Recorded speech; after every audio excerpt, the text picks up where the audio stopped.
പിതാവിൻ്റെയും പുത്രൻ്റെയും പരിശുദ്ധാത്മാവിൻ്റെ നാമത്തിൽ തനിക്ക് സ്തുതി. ഞായർ പള്ളിക്കൂടത്തിലെ എൻ്റെ കൊച്ചു കൂട്ടുകാർക്ക് ക്രിസ്തുയേശുവിൽ സ്നേഹവന്ദനം. പ്രിയപ്പെട്ട കുഞ്ഞുങ്ങളെ, ഇന്നേ ദിവസം നിങ്ങളുമായി പങ്കുവയ്ക്കുവാൻ ആഗ്രഹിക്കുന്ന സന്ദേശം അബ്രഹാമിൻ്റെ ജീവിതത്തിലെ ഒരു സംഭവം സംബന്ധിച്ചാണ്. ഉൽപ്പത്തി പുസ്തകം 18-ാം അധ്യായത്തിലാണ് ഈ സംഭവം രേഖപ്പെടുത്തുന്നത്. 18-ാം അധ്യായം 1 മുതൽ 15 വരെയുള്ള വാക്യങ്ങളിൽ അബ്രഹാമിൻ്റെ ആതിഥേയത്വവും അനുഗ്രഹവും, തലക്കെട്ട് കൊടുത്തിരിക്കുന്നത് ആതിഥേയത്വവും അനുഗ്രഹവും എന്നാണ്. അതിഥി ദേവോ ഭവ എന്ന് നമ്മളുടെ ഭാരതത്തിൽ ഒരു ചൊല്ലുണ്ട്. അതിഥി ദേവോ ഭവ, അതിഥിയെ ദൈവമായി തന്നെ കാണണം. യഥാർത്ഥത്തിൽ ഈ പാരമ്പര്യം പഴയ നിയമത്തിൽ ഉണ്ട്, പുതിയ നിയമത്തിലും നമുക്കിത് കാണാൻ സാധിക്കും.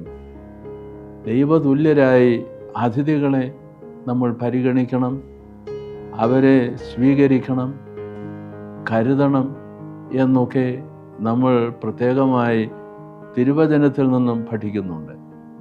ഇത് വളരെ അച്ചട്ടായി വന്നു എന്നുള്ളത് അബ്രഹാമിൻ്റെ ജീവിതത്തിൽ നമുക്ക് കാണാൻ സാധിക്കും. ഉൽപ്പത്തി പുസ്തകം 18-ാം അധ്യായം 1 മുതൽ 15 വരെ. അബ്രഹാം കൽദേയരുടെ ഊരിൽ നിന്ന് കനാനിലേക്കുള്ള യാത്രയിലാണ്. കനാനിൽ അവൻ എത്തുകയായി. അവിടെ മെമ്രയുടെ തോപ്പ് എന്നൊരു സ്ഥലമുണ്ട്. അവിടെ അവൻ കൂടാരമടിച്ചു. അവിടെ പാർത്തുകൊണ്ടിരിക്കുന്ന അവസരത്തിൽ ഒരു ദിവസം നല്ല വെയിൽ കനത്തു എന്നാണ് വേദപുസ്തകത്തിൽ എഴുതിയിരിക്കുന്നത്. ഉച്ച സമയമായി. അപ്പോൾ അവൻ കൂടാരത്തിൻ്റെ വാതിൽക്കൽ ഇരിക്കുകയായിരുന്നു. 3 പുരുഷന്മാർ ആ വഴി കടന്നു പോകുന്നത് അവൻ കണ്ടു. അവൻ ഓടിച്ചെന്നു എന്നാണ് രേഖപ്പെടുത്തുന്നത്. ആതിഥേയത്വത്തിൻ്റെ ഒരു വലിയ മാതൃകയായി അബ്രഹാമിനെ കാണുമ്പോൾ അവൻ ഓടിച്ചെന്നു എന്നാണ് പ്രത്യേകം രേഖപ്പെടുത്തുന്നത്. ഓടിച്ചെന്ന് അവരോട് യജമാനന്മാരെ എന്നാണ് സംബോധന ചെയ്യുന്നത്. എൻ്റെ ഭവനത്തിൽ വരണം, എൻ്റെ ആതിഥേയത്വം സ്വീകരിക്കണം, കാലുകൾ കഴുകുവാൻ വെള്ളം തരാം, നിങ്ങൾ അല്പം ഭക്ഷണം കഴിച്ച് ആശ്വസിക്കണം, വിശ്രമിക്കണം, അതിനുശേഷം പോകാം എന്ന് അഭ്യർത്ഥിക്കുന്നു. ഈ 3 പേർ അത് സമ്മതിച്ചു. അബ്രഹാമിൻ്റെ കൂടാരത്തിനടുത്തേക്ക് പോകുന്നു. വൃക്ഷത്തണലിൽ അവർക്ക് ഇരിപ്പിടമുണ്ടാക്കി. അവർക്ക് അപ്പം ഭക്ഷിക്കാൻ കൊടുത്തു. വെണ്ണയും പാലും അവർക്ക് നൽകി. അതോടൊപ്പം തന്നെ ആടിനെ അറുത്ത് പാകം ചെയ്ത് അതും ഭക്ഷിപ്പാൻ നൽകി. ഭക്ഷിപ്പാൻ ഇരിക്കുന്നതിന് മുമ്പ് അവരുടെ കാലുകൾ കുനിഞ്ഞ് അവർ കഴുകി. അതിന് മുമ്പേ തന്നെ അവരെ കണ്ടപ്പോൾ തന്നെ അബ്രഹാം കുനിഞ്ഞ് അവരെ സ്വീകരിച്ചു വന്ന് പ്രത്യേകം രേഖപ്പെടുത്തുന്നു. I will surely return to you, and your wife Sarah will have a son. Why did Sarah laugh? Is anything too hard for the Lord? അബ്രഹാമിൻ്റെ ആതിഥേയത്വം അത്ര കണ്ട് ആത്മാർത്ഥവും ഹൃദയപൂർവവുമായിരുന്നു എന്ന് നാം ശ്രദ്ധിക്കുകയാണ്. ഈ ആതിഥേയത്വം തുറന്ന മനസ്സോടെയുള്ള, എളിമയോടെയുള്ള, സ്വയം താഴ്ത്തിക്കൊണ്ടുള്ള ആതിഥേയത്വം അബ്രഹാമിന് അനുഗ്രഹമായി ഭവിക്കുന്നു. ഭക്ഷണം കഴിഞ്ഞ് തൃപ്തരായതിനു ശേഷം ഇവർ അബ്രഹാമിനോട് സംസാരിക്കുന്നു. അടുത്ത വർഷം ഞങ്ങൾ വീണ്ടും വരും, അപ്പോഴേക്കും നിന്റെ ഭാര്യ ഒരു മകനെ പ്രസവിക്കും എന്ന് മുൻകൂട്ടി അറിയിക്കുന്നു. അബ്രഹാമിൻ്റെ സഹധർമ്മിണി സാറ കൂടാര വാതിൽക്കലിൻ്റെ ആ ഭാഗത്ത് മറഞ്ഞ് നിന്ന് ഇതെല്ലാം കേൾക്കുന്നുണ്ട്. അപ്പോൾ ഇവരുടെ അനുഗ്രഹ വാക്കുകൾ കേൾക്കുമ്പോൾ സാറ ചിന്തിക്കുന്നു, ഉള്ളിൽ ചിന്തിക്കുന്നു, ഞാൻ വൃദ്ധയായി, എൻ്റെ ഭർത്താവ് വൃദ്ധനായി, ഇനിയും ഈ പ്രായത്തിൽ ഒരു കുഞ്ഞിന് ജന്മം നൽകുവാൻ വൃദ്ധരായ ഞങ്ങൾക്ക് എങ്ങനെ സാധിക്കും എന്ന് അങ്ങനെ പറഞ്ഞ് അവൾ ഉള്ളിൽ ചിരിച്ചു എന്നാണ്. പക്ഷേ ഈ 3 പുരുഷന്മാർ ദൈവപുരുഷന്മാരാണ്, ദൈവം തന്നെയാണ്. അവർ അത് ഉള്ളിൽ അറിഞ്ഞിട്ട് അബ്രഹാമിനോട്, അബ്രഹാമേ, നിന്റെ ഭാര്യയ്ക്ക് വിശ്വസിക്കാനാവുന്നില്ലേ? ദൈവത്താൽ അസാധ്യമായത് എന്തെങ്കിലുമുണ്ടോ? ദൈവത്താൽ എല്ലാം സാധ്യമല്ലേ? ഞങ്ങൾ അറിയിച്ച പ്രകാരം നിങ്ങൾക്ക് ഒരു മകനെ തമ്പുരാൻ നൽകും എന്ന് ആവർത്തിച്ചു പറഞ്ഞു. അബ്രഹാമിനോട് ദൈവം നേരത്തെ തന്നെ അറിയിച്ചിരുന്നതാണല്ലോ. നമ്മൾ കഴിഞ്ഞ പാഠത്തിൽ അതേക്കുറിച്ച് ചിന്തിക്കുകയുണ്ടായി.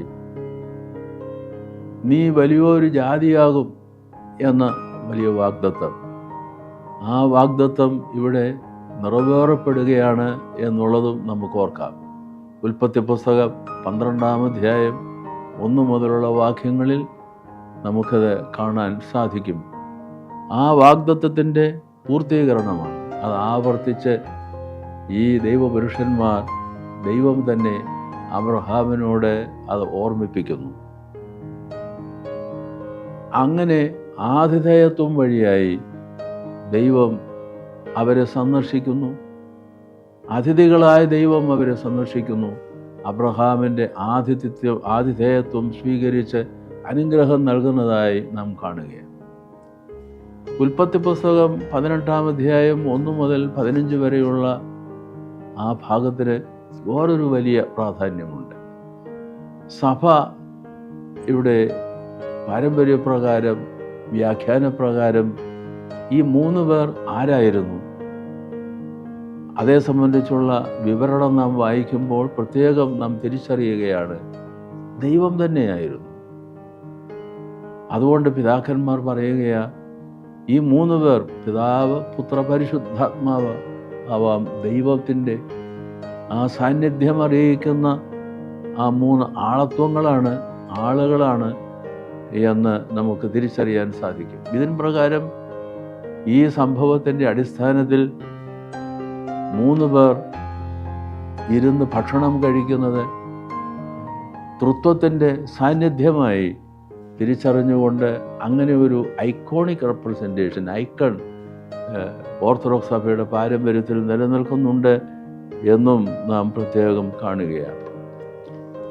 അതിഥി ദേവോ ഭവ എന്ന് നാം ആദ്യം കേൾക്കുകയുണ്ടായല്ലോ. അതിഥി ആരായിരുന്നാലും ദൈവത്തെ പോലെ കരുതി അവരെ സ്വീകരിക്കണം എന്ന വലിയ പാഠം ദൈവവചനം നമ്മളെ പഠിപ്പിക്കുന്നുണ്ട്. ഒരുപക്ഷെ അവർ പാവപ്പെട്ടവരുടെ രൂപത്തിലായിരിക്കും, ക്ഷീണിതരുടെ രൂപത്തിലായിരിക്കും. ആരായിരുന്നാലും അവർക്ക് കാലുകൾ കഴുകുവാൻ വെള്ളവും, അവർക്ക് ഭക്ഷിക്കുവാൻ ഭക്ഷണവും, അങ്ങനെ അവരെ ആദരിച്ച് സ്വീകരിക്കുമ്പോൾ ദൈവം തന്നെ അവരുടെ ജീവിതത്തിലേക്ക് കടന്നു വരികയാണ്. നമുക്ക് വിശുദ്ധ മത്തായിയുടെ സുവിശേഷം 25-ാം അധ്യായം 40-ാം വാക്യം നമുക്ക് ഒരിക്കൽ കൂടെ ഓർക്കാം. നിങ്ങൾ ഈ ചെറിയവരിൽ ഒരുവന് ചെയ്തതെല്ലാം എനിക്ക് ചെയ്തതാകുന്നു എന്ന് കർത്താവ് തന്നെ മൊഴിയുന്നുണ്ടല്ലോ. നമ്മൾ പാവപ്പെട്ടവരെയും ക്ഷീണിതരെയും ഒക്കെ ഹൃദയം തുറന്ന് സ്വീകരിക്കുമ്പോൾ ദൈവത്തെ തന്നെയാണ് നാം സ്വീകരിക്കുന്നത്. അവരെ തന്നെ നമ്മൾ അതിഥികളായി കാണുമ്പോൾ, അത് ദൈവതുല്യരായി ആ അതിഥികളെ സ്വീകരിക്കുമ്പോൾ ദൈവം നമ്മളുടെ ജീവിതത്തിലേക്ക് വന്ന് നമ്മളെ അനുഗ്രഹങ്ങൾ കൊണ്ട് സമ്പന്നരാക്കും. കുഞ്ഞുങ്ങളെ, അബ്രഹാമിൽ നിന്ന് നമ്മൾ പഠിക്കുന്ന വലിയ പാഠമാണ്. ആതിഥേയത്വവും അതിൽ നിന്ന് ലഭിക്കുന്ന അനുഗ്രഹവും.